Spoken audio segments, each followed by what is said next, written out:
Hi guys! Nagka-crave ba kayo sa samyupsal? Ito nga at may na-discover ako na newly opened na restaurant na nagsaserve ng unlimited samyupsal. Grabe guys! Hindi ka uuwi ng gutom dito. Ganito talaga kumain ng samyupsal. Kukuha ka ng lettuce, ilalagay mo doon yung rice, meat, at side dishes. Then roll, tapos dip sa favorite sauce. And then, ready to eat na. Ang nagustuhan ko dito, meron silang only wagyu. Tapos yung mga meat dito ay premium high quality. Tapos ang sasarap pa ng pagka-marinate sa mga meat. Maganda rin yung lutuan nila dito. Hindi mausok at sobrang nag-enjoy talaga ako. At nakakatuwa dahil lagi nila pinapalitan yung samyupsal pan grill. Perfect ito for family and friends. Lalo na kung ang hanap mo ay malinis, high quality meat, authentic, at maayos na samyupsal place. Panalo rin yung mga side dishes nila. May kimchi, japchae, cucumber salad, braised potato at marami pang iba. At guys, meron din itong kasamang soup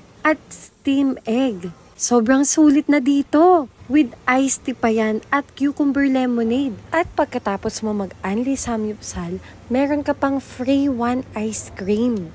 O diba? Appetizer hanggang dessert, meron na. Kaya sobrang sulit na talaga dito. At dito nga lang yan sa Hyongjae Grill. Katabi lang ng Red Planet, sa Shaw Boulevard Ortigas Center, San Antonio, Pasig. Napakalawak at napakalinis dito. Open sila ng 11 a.m. to 3 a.m. Ito nga pala yung menu nila, pakipost na lang. Nagsiserve din sila dito ng mga alcoholic drinks. At ito yung nagustuhan ko, meron silang secret room na perfect sa mga tao na gusto ng privacy. Perfect din ito na relaxation spot after a long work day. Deserve mo pumunta dito, so let's go! Bukod nga pala sa Anli Samyupsal, meron din silang a la carte. Kagaya na lang nitong gyoza na perfect for appetizer, tempura, chicken karaage na crispy golden, and perfectly seasoned. Beef gyudon na very thin sliced beef with tender onion with savory sauce. Pork tonkatsu na very crispy on the side and juicy on the inside. At meron din silang chicken teriyaki na boneless chicken na may masarap na marinade at napaka-juicy and tender. So ano pa inaantay mo guys?